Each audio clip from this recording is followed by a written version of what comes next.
Welcome to She Brews, where we drink some coffee and we listen to amazing stories told by the most inspiring women. She Brews, koffie en chat. Met Nel en Del. Hallo vriendinne en welkom by nog 'n episode van She Brews. Ons is ongelooflik opgewonde vir vanaand se chat, so gryp jou koffie en let's go. Hallo vriendinne. Ons sit vanaand saam met die pragtige Audrey Miller en 'n baie lekker geselsie wat voor lê. Daar's baie van julle wat haar dalk sal ken as Meet Mrs Miller, baie bekende social media en 'n influencer op 'n klomp vlakke. En Audrey het haarself nogal oor die afgelope, Audrey ek wil sê 18 tot 24 maande het jy jouself amper heeltemal reinvent. En Ja. daar's baie goeders wat baie interessant en opwindend was op jou feeds, maar ons wil vanaand bietjie verder, bietjie agter die skerms indelf en bietjie ingaan oor wie Audrey is en van waar kom Audrey en net bietjie chat oor jou ongelooflike testimony en jou storie. So baie welkom eerstens Audrey, dankie dat jy is. Dankie vir Op julle. 'n maandag aand. Ja, dankie dat julle my storie met ander vrouens wil deel. Ek voel baie geëerd dat julle my storie met die wêreld wil deel. Nee, dit is ons privilege. Dit's reg. Nee, ek het so lekker op die treadmill gestap en jou storie gelees. So jy was so stout ek sien dis 10 minute pauze. So o, jewel, ek moet gaan gym. Ek kan nie ek kan so 'n uur hier op die treadmill spandeer nie. So Audrey, ons sommer net vir jou vra om net in te spring en vir ons te vertel. Kan. Ek wil eerstens begin deur te sê, ek is glad nie 'n engeltjie nie. Ek dink partykeer as mense dink as jy jou testimony gee, dan loop jy met die Bybel in jou arm en jy sing net die hele dag Halleluja voor ja, en brand net kersies in die huis. Glad nie. Inteendeel as 'n klein matroos ook nog daarbey. So Daar's baie genade. Ek en jy sal baie hoog toe die dag kom. Sal ek met my alkohol nou en dan so piep. ja, so ek is soos, weet jy, as dit my sonde is dit ook alright. Jy weet, dis my saak. Daar's oneindig gewees. Exactly. So en ek glo ook elke hoofstuk in 'n mens se lewe, maak nie saak of dit goed of sleg is nie, het purpose. En ek dink dit is ook hoekom ek my storie van die heel begin af moet begin, want om die konteks te kry van wat die einde van die storie is, moet jy die konteks van die begin af hê. 100%. En op ouderdom van 38 verstaan ek vir die eerste keer hoekom alles in my lewe gebeur het soos wat dit moet gebeur het.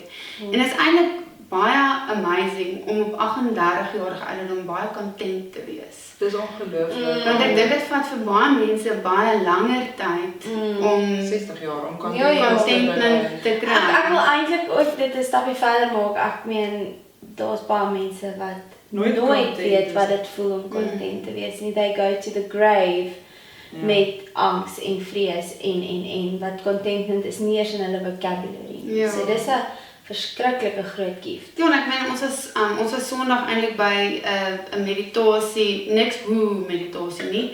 Regtig net breathing en relaxing. En regtig net vir jouself net center.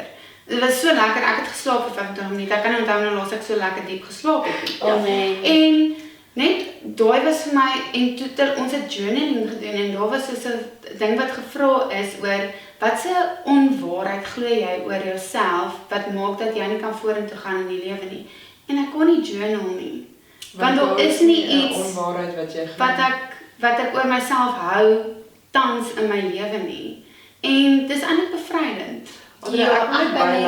Ek dink daai is so 'n powerful gift en dis eintlik iets wat mense moet hoor is dis die goed wat jy oor jouself hou. Dis daai goed wat jy op jouself hang. Dis nie God wat daai ding oor jou hang nie. Dis daai goed wat jy oor jouself hang en sê maar ek is gediskwalifiseer of ek is nie dit nie of ek is nie dit nie. Daai ketTINGS. En dis hoekom ons begin goeders doen omdat ons nie ons eie waarde ken. Dan begin ons na ander mense kyk op sosiale media en dan dink ons moet so aantrek of dit ons moet so lyk, ons moet dit doen. Daai comparison En is so gevorder. Dit kom nie van die Here af nie. Dit kom van jouself af. En wanneer jy daai contentment het, dan weet jy as jy iets gaan doen, dan besef jy maar dit is net vir jouself. En as jy dit nie meer wil doen nie, dan besef jy ook maar jy het dit nie meer nodig in jou lewe nie. So. So dis 'n Daar is baie baie- lekker daar is plek mooi om te revelations. wees in mens lewe. En dit na trauma. Ja. Ek meen ek gaan eintlik tans nog steeds bietjie deur trauma. So Om op daai plek te Ja. kan kom en dis dis nogal wow. die kalmte van die Here net oor jou is, al gaan dit met jou moeilik. En dit in is die storm, né? Dis Ja. nie net altyd, ja. Maar ek moet sê, ek stem so 100% saam met daai een van die grootste komplimente wat ek al in my lewe gekry het, is as jy deur 'n moeilike tyd gaan and no one knows en iemand vind uit en dit is soos maar jy's so kalm, dan besef jy die Here se presence in jou lewe.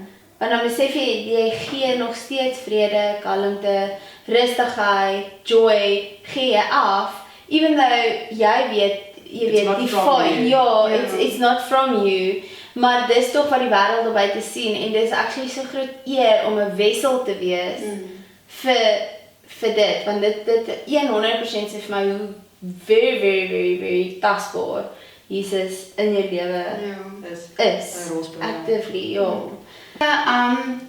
Koos en die stel het mekaar ontmoet. Koos se van was swart en die stel se van was ook swart. Maar nie related. Ja. Not related. Ja. So die twee kies het met mekaar getrou en baie verlief en verlore, baie jonk getrou, 19 en 21. So dis my ma en my pa. So baie keer sou jy ek verwys na my pa as Oppie. Ek het dus 'n naam wat ek al vir hom gegee toe ek baie klein was en mense het hom al geleer ken ook as oom Oppie. En hulle het toe nou 'n tweeling verwag in 1985. Maar op dieselfde tyd het my ma Duitse measles gekry. So in Evander dit was klein myndorpie, is waar ek groot geword, my pa is daar gebore, ek is daar gebore. So ons is born and bred Evanderers, as 'n mens Evanderers, ja. as jy ons so kan noem, as mense nie weet waar is Evander nie, is waar naby aan Secunda. As jy die hoender mis, as jy verby Evander ry, dan is jy in Secunda. As jy te lank mis. So dis ook waar jy kan sien wat jy inasem daagliks. Lekker. Ja. En ja, dit Dr. Mills my nog sê, Stella, moenie eers dink jy is swanger nie. Moenie eers vir mense sê jy is swanger nie, jy gaan nie hierdie babietjies hou nie, want hulle is verskriklik misvormd. Hy kon al op 13 weke sien dat hulle bitterlik in mekaar geïntertwined was en alles. En op 13 weke daai tyd moes jy nog by Pik Botha, hy was die minister van gesondheid gewees, moes jy nog toestemming gekry het want abortus was nie wettig in Suid-Afrika nie. So daar het 'n faks deurgekom nadat sy mense met 'n faks, wat is 'n faks? Ja, dit was in ons tyd. Dit was reël, ja. En die faks het deurgekom en die dokter het gesê they must be removed immediately. So hulle is te verwyder, maar na dit het my ma septisemia gekry. En die dokters het toe vir gesê sy sal nie weer kan ooit kinders hê nie. Sy het regtig baie seer gekry met die verwydering en so aan. En my ma was verskriklik naby aan die Here gewees. En ek onthou as 'n klein dogtertjie het ek altyd na my ma gekyk en sy het weer vir my soos hierdie klein dogtertjie gelyk wat op Jesus se skoot gaan sit, sy hardloop na hom toe en dan vertel hy vir haar goed in haar ore en dan wil sy net vir almal gaan vertel wat hy gesê het. En sy was so sy het hom net full-heartedly gedien. Sy het hom nooit in haar lewe die skuld gegee vir enigiets wat gebeur het nie. Met haar siekte ook, sal ek nou vertel. En toe ons was in die Pottepanne Gitaarkerk, die PPK. Ja, so. Sy was daar heel voor altyd. En sy het ook in tale gepraat en alles. En toe het die pastoor se vrou na toe gekom en gesê, Stella kan sien jy wil regtig bitter graag 'n kindjie hê. Maar jy moet in die bidkamer ingaan en gaan bid soos wat Hanna vir Samuel gebid het. Maar ek wil vir jou sê, jy moet vir die Here beloof dat jy die babietjie vir hom gee. Dis nie jou babietjie nie. Die babietjie word vir jou geleen, maar dit bly ultimately God se kind. En jy moet hierdie kind vir God gebid maak. En sy het bidkamer toe gegaan, sy het gebid. Hier sit Samuel. Hulle het actually op 7 maande gedink ek is nog 'n seentjie. So ja, toe ek gebore is, toe het Amper sy Adriaan. ja, net so. En toe ek gebore is, toe sy amper oorlede met my geboorte. En toe besluit my pa, weet jy wat? Hierdie was nou alles. Dankie vir my dogtertjie. Ek is nou klaar. Ek gaan sommer vir 'n vasektomie gaan 2 weke later. Ja, so ons was toe ek gebore is, daar was nie 'n kans vir Ja. my maat, ek weet my maat, ek dink op 36, 34 ook 'n hysterektomie al gehad. So dit baie vroeg 'n hysterektomie gehad. En ja, toe is ek gebore, my maat geglo daarin. 2 weke nadat ek gebore is, moes ek al ingeseën geword het. So ek is baie babatjie in die kerk ingevat en ingeseën. En toe ek 7 was, toe is ons weer daar by die Pottepanne Gitaarkerk. en hierdie oulike sanggroep het kom sing, hulle het van Brendan afgekom, maar die oulikste sanggroep, en daar was een vrou daar, maar sy het net my soos 'n engel gelyk, sy was net vir my so mooi geweest. En ek luister toe vir my ma, wat moet mens doen om jou hart vir die Here te gee? En my ma sê, jy gaan staan net daar voor en jy sê, jy wil jou hart vir die Here gee. En sy vra toe vir my, moet sy saam met my kom? Ek sê, ja, en sy loop toe saam met my vorentoe.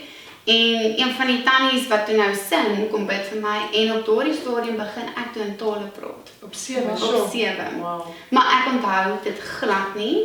Ek onthou nie die oomblik nie. Ek onthou net dat daar was 'n engel by die klavier gespeel het. En die kerk, daar was niemand anders in die kerk nie. Dis al wat ek kan onthou. En my ma sê weer, in daai oomblik het almal se koppe heeltemal afgegaan in die kerk. Sy sê asof hulle 'n heilige Dit was net 'n heilige oomblik gewitness het. Ag, wow. En ek het van 12 geweet, jy weet, ek het en ek het nog altyd geweet die Here is by my, hy's aan my kant. Of dit nou goed gaan, sleg gaan, ek toe was ek 7. En so dit was daai gedeelte, en dan toe ek 16 is, toe gebeur eintlik die derde wonderwerk in ons gesin, maar die tweede een sal ek vertel toe ek nou 13 was, maar toe ek 16 was, het dit basies met my gebeur. So ek was ook in die kerk gewees op daai stadium. Nou praat ek nie meer in tale nie. Dit was 'n geskenkie wat ek gekry het daai oomblik, en toe het ek nou nie meer die geskenkie. En ek glo absoluut in daai ding dat jy gawes kry en dit kom en dit gaan. En toe ek 16 is ons weer in die kerk en ek val flou in die kerk. En my ma jaag met my Trigard Medikliniek toe. Kom daar, ek kan nie deur my oë sien nie, ek het hierdie hoofpyne, dan vra dokter Bader maar die hele tyd uit 10 uit, wat is jou hoofpyn? Dan sê ek nee, dis 12. Toe dink hulle ek 'n breinvliesontsteking. En toe is ek nou 2 weke al in die hospitaal, en die laaste week, as my ma by my kom en sy gaan huis toe, dan huil sy. En ek verstaan nie hoekom sy huil, want ek dink, jy weet, ek het nou maar net griep, of hulle probeer eintlik uitvind wat fout is met my. En ek het 'n boek gelees op daai stadium. Al my maatjies van die skool het my boeke gebring, want ek het niks anders gehad om te doen nie. So ek het Harry Potter gelees, ek het hulle almal gelees. En toe was daar 'n boek, Mr. God and Anna. En dit is 'n baie spesiale boek. Ek wil net hier inkom en sê, as jy dit nog nie gelees het nie, asseblief lees dit. Ja. Dit is seker een van die mooiste boeke op die rakke. Ek het dit gelees toe ek op universiteit was, en dit is so Profound. Dis 'n profound boek, ja. So, ek is toe nou op die laaste hoofstuk van die boek, en ek wil nou obviously nie vir mense spoil wat dit moet lees nie, want die hele boek op die einde is waar alles gaan.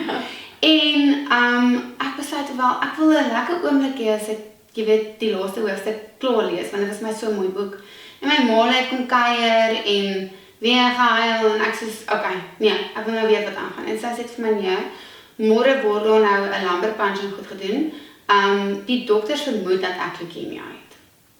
Maar hulle weet nie eintlik, maar die bloedtellings wys dat ek het leukemie. En julle kyk my net, sy 16 is, 16 weet jy ook nie daarom wat dit beteken, wat dit behels nie. En hulle is huis toe, en ek het die boek gevat, en ek het die boek klaar gelees. En ek het 'n oomblik met die Here gehad, en ek het hom gesê, okay, ek is 'n old soul, so op 16 het ek gevoel, I've lived. Jy kan my maar vat as jy my wil vat, ek gee glad nie om nie. Maar toe sê ek vir hom, maar jy kan my nie vat, want die stelling koos gaan Nee, they not dit gonna is make nie it. okay nie. My pa het 'n familiehistorie van mense met alkoholisme.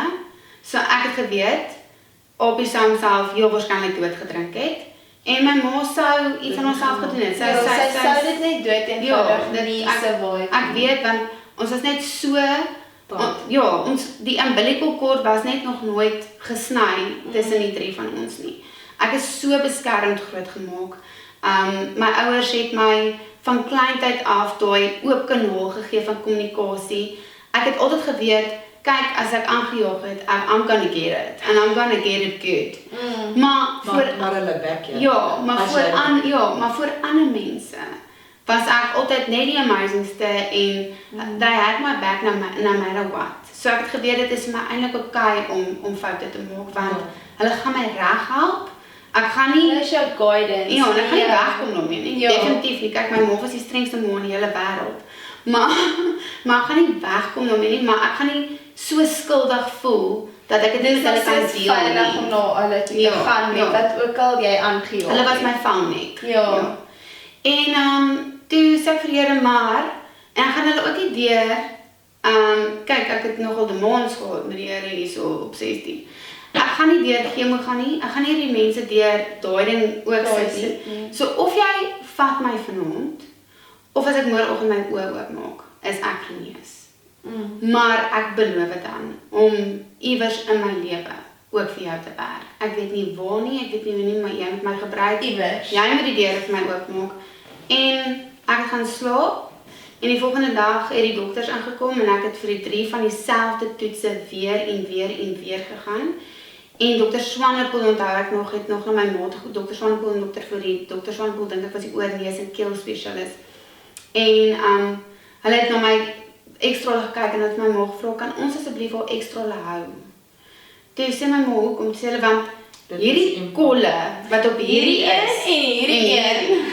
is nie dieselfde long. ja, dis nie dieselfde kind nie. Soos ons verstaan nie wat deur die nag gebeur het nie, maar hierdie is nie dieselfde kind nie. Nou baie mense kan redeneer, okay, dalk het die dokters al verkeerd gediagnoseer, kan moontlik wees. Dalk is dit nie 'n miracle nie, maar vir my Of dit is net is dit 'n Ek kan net sê maybe it's Ja. just so simple but it is what it is. want ek weet waar dit afgeloop het. So en ek weet die gesprekke voor dit. En ja, toe ek And you were there when the promise was made. exactly. So ja, maar ek met my ma het letterlik vir my gebid. So ek het nog altyd geweet daar's 'n kolle. Dit is Ek wat wil doen. net sê serieus was so mooi want die pastoor se vrou het gesê om moet gaan bid soos Hanna. En in Hanna se storie was daar 'n exchange. Daar was soos okay, gee vir my 'n kind en ek gee hom vir jou terug. Wat hierdie vir my so mooi maak is jy het daai exchange met die Here gemaak. Jy het vir hom gesê okay, my ma het nou vir my gebid. Soos Hanna, soos instructed, she was obedient, she was rewarded, maar toe jy jouself gaan opoffer as die exchange en gesê, jy kan my vat of genees, maar ek gaan vir jou werk. Ek sê, ek is joune. Ja, dit is my so baie mooi exchange moment gewees. Ja. Ja, want toe ek 13 was, dit was ons daai was die derde wonderwerk, die tweede wonderwerk in ons klein very musketeers, ons het onsself te 3 musketeers genoem, want ons het regtig baie close gewees. Ek dink weet nie hoe om vir mense te verduidelik hoe close ons was nie, maar ja, daai 2 mense was my hele wêreld en my bestaan gewees. En my pa en in hierdie oomblik het ek besef hoe lief my aardse pa my het, dat ek eintlik nie eens kan fathom hoe lief Jesus my moet hê nie. Want toe ek 13 is, toe verloor, nou kyk op 'n myndorp werk dit so. Jou pa het of 'n werk of hy het nie 'n werk nie of ons trek weer en dan trek ons weer terug en dan trek dit is hoe dit werk met die myn. En my pa verloor toe sy werk. Ons gaan op vakansie, stuur die CV's uit, alles, kom terug van vakansie af, nog steeds nie 'n werk nie. En my pa kom nie een aand nie huis toe nie. En my ma, ons weet nie waar hy is nie, dis nie die, dis nie nie, jou pa nie, dis nie nee, jou karakter nie. ons het nie selfone nie, dit is nie, ons weet nie Dit waar hy is is not nie. normaal en Daai oggend 6:00 toe stap sy in my kamer in met sulke groot oë en sy soos Bollie, dis hulle het my Bollie genoem. Jy moet nou nog op toe gaan, hy's in die lapa. En dit was winter, dit was koud geweest, ek kan onthou dit was vrek koud geweest. En hy het soos letterlik 'n boemelaar gelyk. Hy het op 'n plastiek stoel gesit onder in die lapa. En ek sal nooit vergeet wat hy aangehad het nie. Hy het so ligte blou jean aangehad met 'n wit hemp met 'n dun rooi en blou streepie wat reg deur die hemp was. Maar dit was snot en modder en hy het net daar gesit, hy het so verwaarloos gelyk. defeated. Hy het so gesit en huil en ek het letterlik my arms om hom gegooi en ek was soos, Papa wat? ja, Abby, waar was jy? En toe sê hy vir my, ek wou dit doen, maar ek kon nie, want al wat ek gesien het was jou gesig. Toe het my pa homself probeer vergas. Want hy het geweet, as hy die geld by die myn kry, dan gaan ek en my ma okay wees. En ek het letterlik in daai oomblik besef, hoe lief my pa, Dat hy sy eie ons- neem om julle. ja, ons het. So.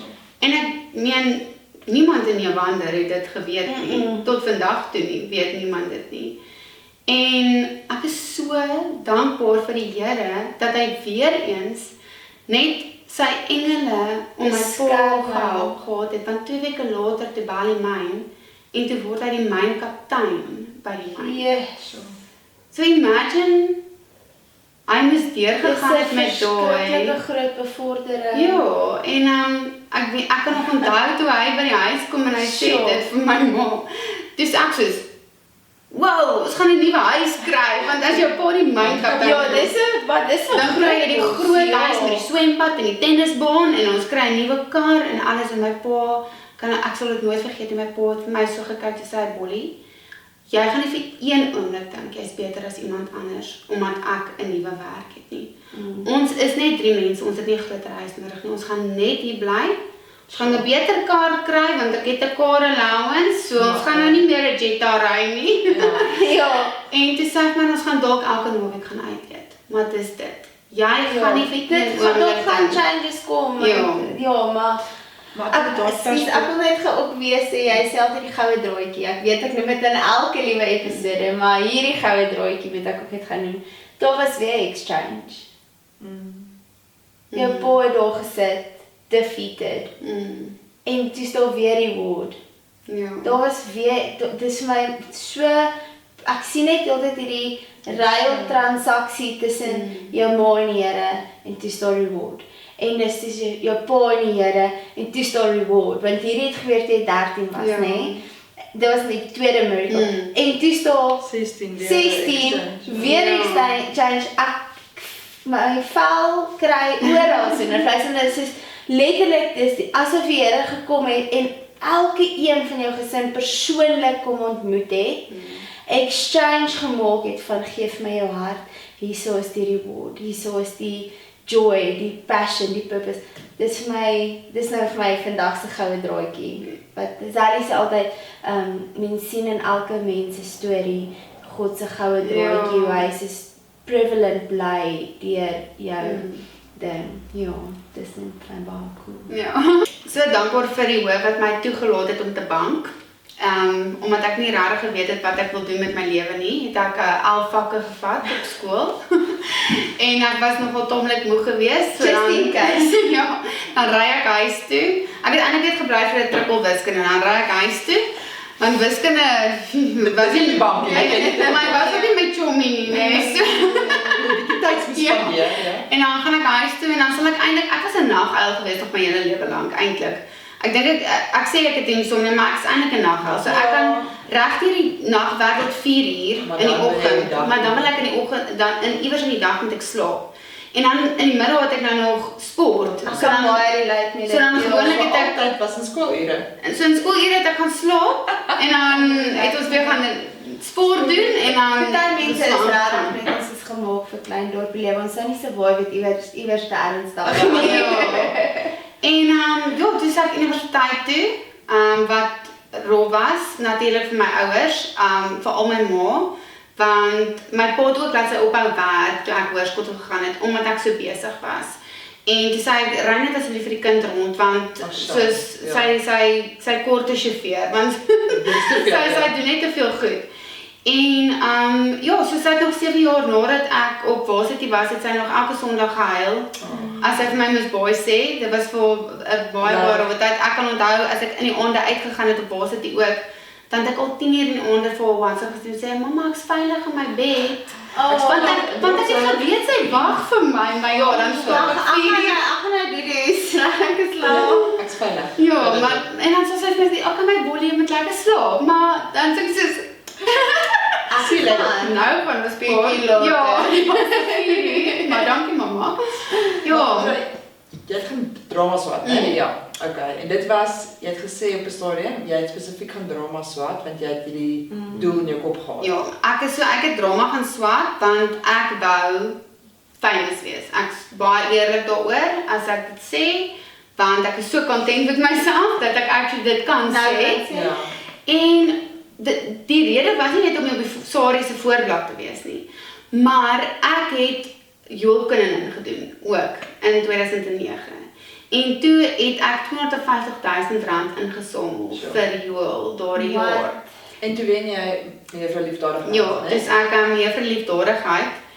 En toe dink ek, weet jy, as jy famous is, dan gaan jy nou baie meer mense kry om jou te help en jou te ondersteun. Dit is makliker. Ek meen, as ek nou ietsie doen, 'n golfdaghuis teenoor as Juanita de Plessis 'n golfdaghuis, dan is almal daar. Wat die een gaan beter doen. Ja, dan is almal daar. Jy weet, so ek het altyd gedink, weet jy, dit gaan dit vir jou 'n stepping stone is om te bereik wat jy wil. Maar snaaks genoeg. En ek wil nie name noem nie, want hulle het hulle eie journeys natuurlik gehad. Maar ek was nogal pelle gewees met baie van die akteurs en aktrises wat vandag so oud is soos ek. Baie geskei, baie hartseer stories. Dis 'n baie moeilike wêreld as jy 'n gesin wil hê en nie almal verstaan dat jy nou 'n ander man gaan soen op TV, maar jy het eintlik nie gevoelens teenoor hom nie. Maar dan is daar die gevalle waar mense gevoelens kry vir mekaar.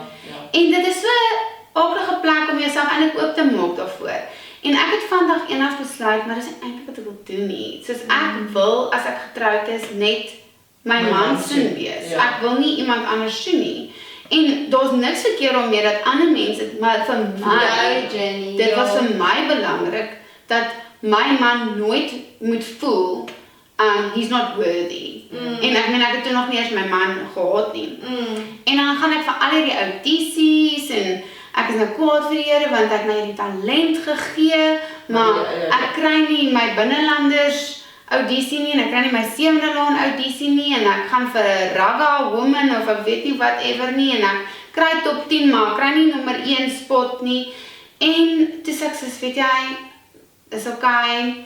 Ek maak my eie nuwensgewende organisasie oop, Cars for Cancer. Dit is gestrand vir Generation of Smiles and Hope for Cancer.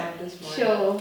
En ek werk toe met kindertjies wat kanker het, maar ek is 21, ek gaan in Unitas in, ek het die rol van die lelik van kanker al beleef deur ander mense, nie deur myself nie, maar deur ander mense.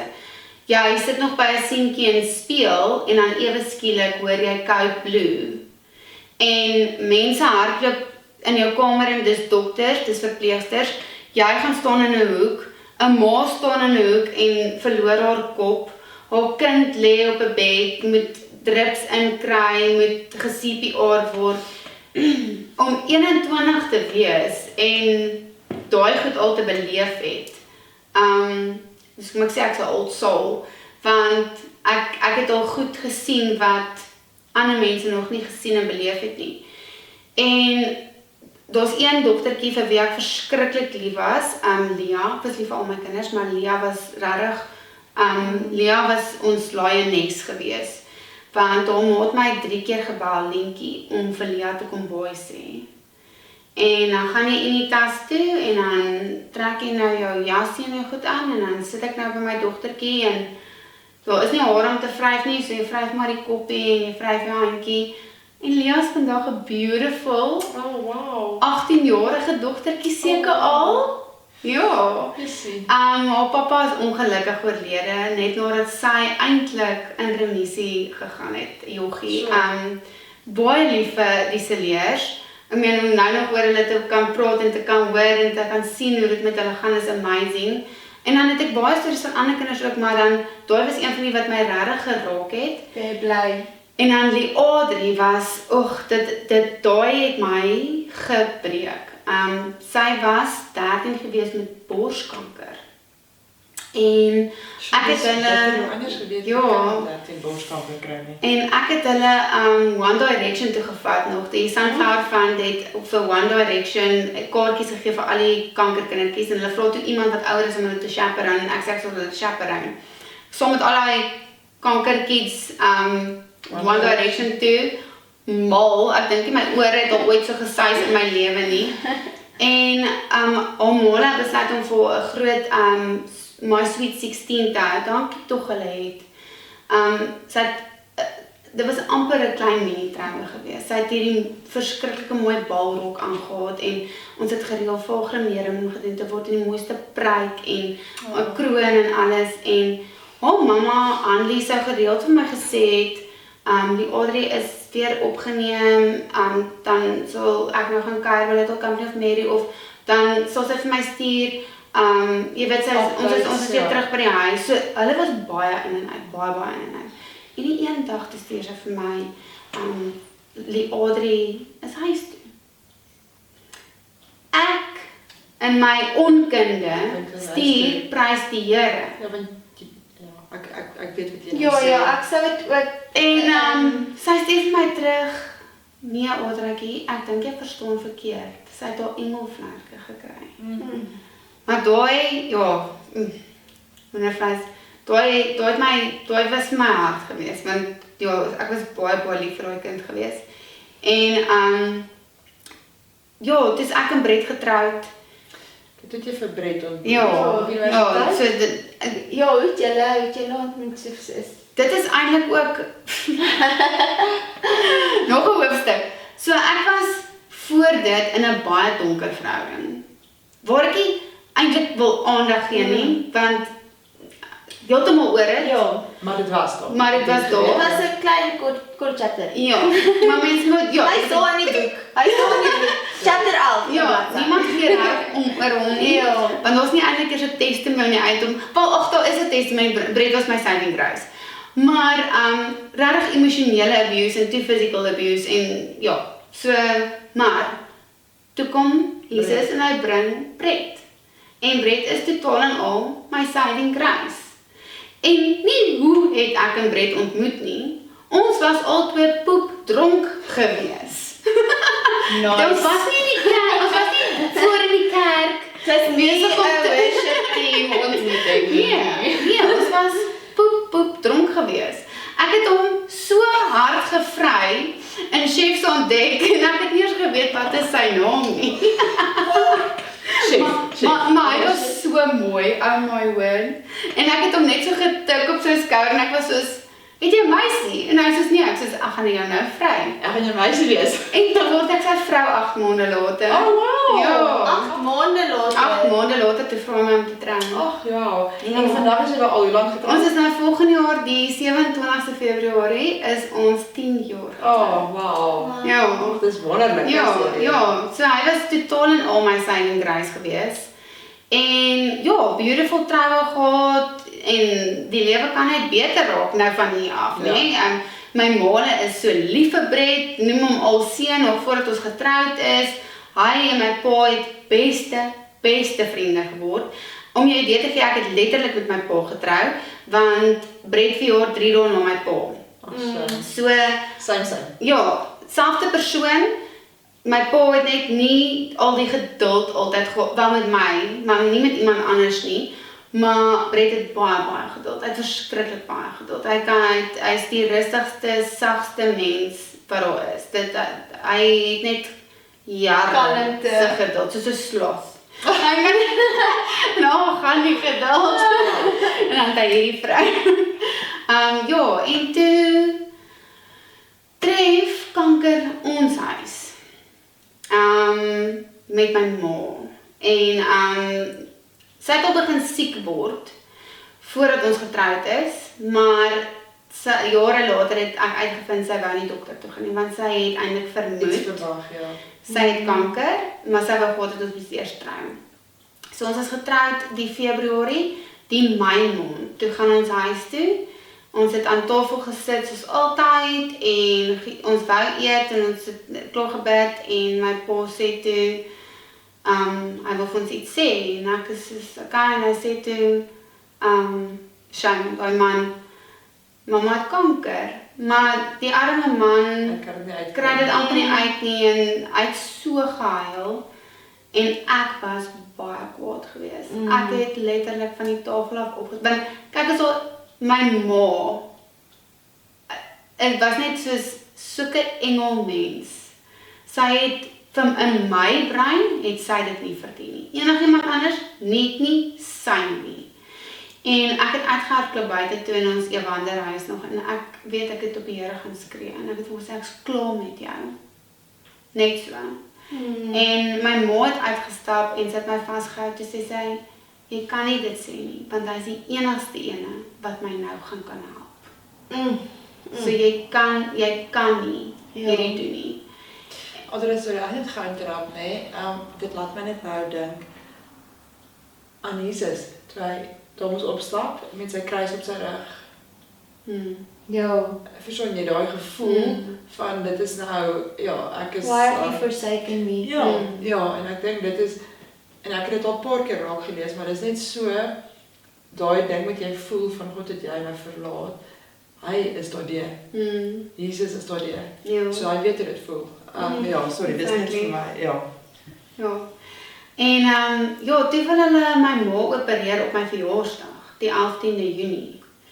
En ek is so... En dit is die 11de Junie. Ek het ook gehoor die 11de, ek sê die 11de. Wat se dag is dit? Wag, ek weet 11 en 10de. Ek is die 11de Junie wel. Is jy soos die reaksie? Ek is so bly jy het dit opgebring. Ja, die hele week. Stem, ek voel ook die hele Augustus is myne. Niemand anders vir jare nooit maak nie. Die 11de Junie, toe wil hulle haar nou opereer en hulle het al 90%, hulle het al 10% kans gegee vir oorlewing. Haar linkernier was totaal deurtrek met kanker. Haar regternier het al begin amper in die buisie opgaan. Dan het sy cholesterol gehad, sy was oorgewig en sy het hoë bloeddruk gehad. En dan het sy 'n bloedklont gehad in die linkerkantste nier. So ja, dokter Dit het nie goed gelyk nie. Dokter Hugo van der Merwe by urologie het regtig al so gekyk en gesê, my sweetie, ons gaan vir jou oopsny en ons gaan of oor 2 ure afkopbel of ons gaan 'n goeie 8 ure hê. Toe sê ek net, asseblief net nie op my verjaarsdag nie. Enige dag behalwe nie. Toe doen ons dit op kindertjiedag, die 16de Junie. My ma het dit kindertjiedag gedoop. Dit mos Youth Day. So dit was kindertjiedag in my huis. Ek het 'n geskenkie gekry. Kindertjiedag. So ek geweet dit is kindertjiedag. En ja, ek en my ma en my tannie en my ma se suster, so ook aan my ma se kant is ons baie min. My tannie het nie kinders nie, so ek is die enigste kleinkind ook. Ek is haar kind en ek was die enigste kleinkind ook gewees want my so ek was ons 4 girls was eintlik baie nou met mekaar gewees. So Ronel was saam en dan was dit Brett en my pa en ons het letterlik daar gesit. Nou urologie is klein, so dis amper so bietjie soos Grey's Anatomy, jy sit voor die teater en jy wag nou, kom iemand uit, kom iemand nie uit nie. En na 2 ure toe sê Ronel, okay, letterlik, ons kan nie meer vir hierdie deur kyk nie. Hulle sal ons bel, kom ons gaan net oor die pad en gaan eet iets. En ons het iets gaan eet en ons het teruggekom. En ons operasie was toe nou 7 ure lank gewees. Prys die Here want dis En 'n uur korter as wat hy gesê het. En ek moet ook by sê, sy het vandag eendag gesê, sy gaan nie doodgaan nie. En sy het vandag eendag gesê, sy gaan nie dialyse nodig hê nie, want daai nier wat gaan oorbly, gaan so perfek werk, sy gaan nie dialyse nodig hê nie. En so met dat die operasie so groot was sy in 'n induced coma gewees. En die tweede dag toe ons by kom in ICU, sy sê vir my, Jesus was hier. Sê ek, nee, Ja? vertel vir my, sy sê, hy het daar voor my gestaan, en weet jy wat, ek het nie dialyse nodig nie, want hierdie nier werk. Nou, Okay. is morfine lekker daar so, Het jy alweer daai knoppie gedruk? En ja, toe sy begin haar toetse doen en goeters, toe is die kateter vol piepie, so sy alles werk, die nier werk.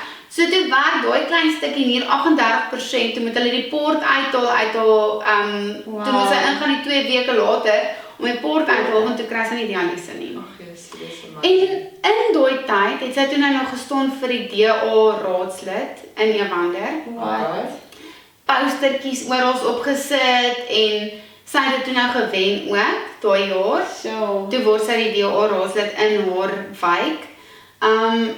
Net 'n amazing Samaritaan mens, iemand wat vir almal altyd kos aandra en sy het vir die kinderhuis in Evander het sy altyd 'n Kersvader voorgereël met die brandweerstasie.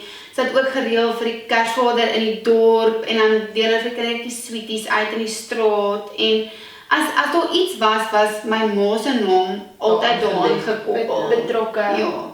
Sy het 'n absolute Samaritaan hart gehad. En sy het so mooi sagkens met mense gepraat. Sy was 13 jaar die kassiere gewees in Evander. En sy het mense bel haar, dan ken sy hulle standnommers, hulle erfnommers, uit haar kop uit. En dan het hulle so boek gehad, as die krag iewers afgegaan het, of daar, jy weet in 'n klein dorpie hierdie iets is fout, dan het sy nog vir Dolf Brits gebel, en Dolf moet die meter gaan lees, gou daarso, en in hierdie straat daar af, en daar, en toe maar ek bel gou hierdie Joepie of iemand hierso by die elektrisiteit om gou julle krag weer aan te sit, want dis die krag afgesny, want hulle het nie betaal nie, maar die betaling was te laat deurgesit. So my ma was net daai mens gewees vir haar mense in Evander. Absolute community. Ja, en ek meen sy was nie daar gebore, sy het daar ingetrou. Sy het in Evander ingetrou. Inkomer, nee. Ja, sy was 'n inkomer. Ja. En toe 'n jaar later, nou het sy nie nodig gehad om dialyse te hê nie. 2 jaar later, toe sy in vir haar check-ups. Toe is die nier vol kanker. Toe verwyder hulle die nier en toe sy op dialyse. Permanente dialyse, basies elke tweede dag van haar lewe. En Audrey, in jou storie het jy net ook geskryf, jy en Brett het nou redelik gou getrou, maar dit was 'n doodnormale, wil ek sê, of soos jy gemeendig gesê het, dis nou die begin van hierdie chapter, ons is nou getroud, ons is verlief en dis lekker. En toe tref hierdie siekte jou en toe het jou planne half baie gou moes verander. En toe het jy basies jou ma se permanent Caregiver. ja, nee. ja, my pa het eers geword. Okay. Hy het vroeg pensioen gevat op die myn en toe word hy het alles geword. Hy het die huis opgeword, hy het die kok geword. Hy was so meticulous geweest met my ma se siekte. Hy het op 'n Sondag al haar kos klaar gemaak, dan het hy dit in bakkies gepak. En hy het pers dekseltjies gehad, groen dekseltjies, geel dekseltjies, rooi dekseltjies en elkeen was vir die dag van die week gewees. En dan het hy net die bakkies uitgehaal elke keer en vir ontvries en dan het hy presies uitgeweeg wat hoeveelhede van die kos en goeders moet wees, want omdat jy nie niere het nie, het jy dan nou 'n renal diet wat jy moet volg. Want te veel potassium en goed soos piesangs mag jy glad nie eet nie, daar's te veel potassium in. En potassium tas vir die hart aan, so mense het eintlik heeltemal 'n wanpersepsie van hoe belangrik jou niere in jou liggaam. Vir my is dit die belangrikste orgaan in jou liggaam, want die nier maak alles skoon. Alles. En vandag as ek daaraan dink met my ma saam, wat so 'n beautiful, skoon lewe saam met die Here gelewe het, hoe sy die goed wat jou skoon maak, moes verloor in haar liggaam. En toe sy nou die tweede keer toe nou kanker het, ook dieselfde ding met nierkanker, jy kan dit nie behandel met chemo nie, dit moet net uitgesny word. So jy kry nie chemo nie. As jy dit nie kan uitsny nie, dan bly dit om. En ja, ons het vir 5 jaar het ons so met dit geleef. Dit was eintlik baie normaal vir ons op die einde van die dag. Ons het op vakansie gegaan, dan vat ons al gou die oggend, dan gaan ons strand toe, dan time ons, 4 ure, dan gaan daar iemand van die strand af, of gou by die dialyse sentrum. Ons het elke keer ook vooraf 'n dialyse sentrum gebel, en dan gesê, luister, ons boek hierdie daarvoor. So, ons het glad nie ons lewe verander. Stop nie, ja. Dit het 'n nuwe normaal gevoel. Ja, dit is amper vreemd as iemand vir ons vra, is dit nie vir julle erg? Dan sê ons nee, ons is regtig baie gewoond daaraan. Ja. En toe kom voor COVID, toe is ek hoe oud was ek toe 34. Ja. Toe besluit ek en Brett, okay, maybe now we should have a baby. Jy weet, dit is nou dalk die perfekte tyd. So dit is ons dink, ons moet nou baie, ja. En toe gebeur COVID. En COVID het ons hele lewe kom verander, maar eintlik het kanker ons lewe verander, want my pa het so mooi na my ma gekyk, dat hy homself totaal en al neglect het, tydens COVID.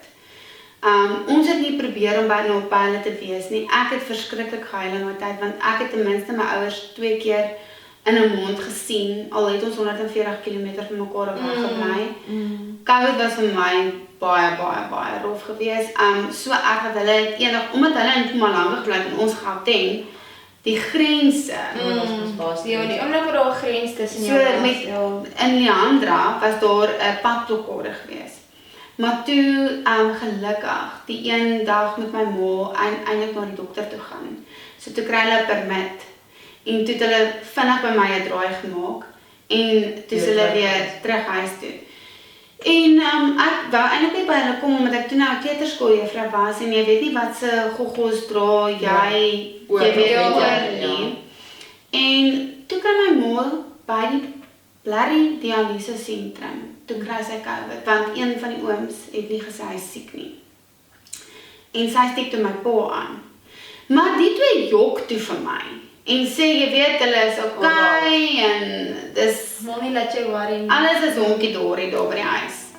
En my ma ook toe, ons het altyd gedink as my ma COVID kry, gaan sy doodgaan, want ek meen daar immuunstelsel. Maar ek dink die dialyse was haar saving grace, want haar bloed word mos nou elke tweede dag gewas. So ek dink hulle moes eerder mense op dialyse gesit het as op ventilators, want die bloed was die hele tyd skoon gewees. So sy het eintlik baie vinnig reggekom van na COVID. Vriendinne, hierdie is nie die einde van Audrey se storie nie. Dit is vir ons ongelooflik lekker om 'n diep te doen saam met haar in haar lewe, in haar wêreld en haar pad saam met Jesus. So join ons volgende week met nog 'n koppie koffie en 'n part 2. Baie dankie vir die koffie, dit was great om jou te sien. Sien julle volgende week.